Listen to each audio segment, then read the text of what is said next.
Have kids or grandkids in college, you might be familiar with Title IX. Yeah, that's a federal law that prohibits sex-based discrimination in schools that receive federal funding. Fox Chattanooga's Jacqueline Davis takes a look at how the program works at UTC and how officials encourage compliance.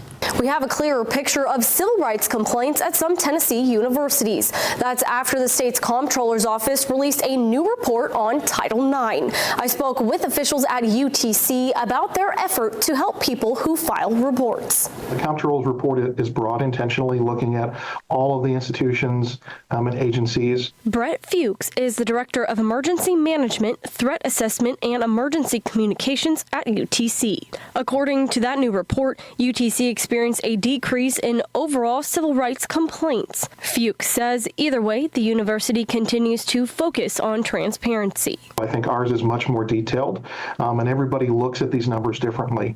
We try to make sure that our community is, again, well informed. Not that the comptroller's report didn't necessarily do that, but they're looking at it from that bigger, broader scope and making sure that everybody's in compliance. Last year, UTC ran consent campaigns, posted flyers with helpful resources in campus bathrooms, and held events promoting healthy relationships. Fuchs says these initiatives can help prevent potential Title IX violations. Our Title IX team does a really good job making sure that our community is informed, taken care of, try to prevent as much as we can, but when things do happen, that we have ways to make sure the folks are taken care of to the best of our ability. And when it comes to those who feel their rights have been violated, we receive a report, as I was mentioning earlier, from a mandatory reporter.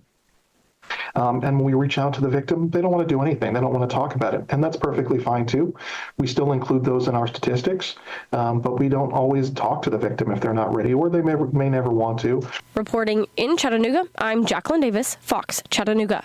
And back in September, the Biden-Harris administration redefined sexual discrimination to include sexual orientation under the Title IX rules. Tennessee was among 26 states who sued the administration in an effort to block this revision.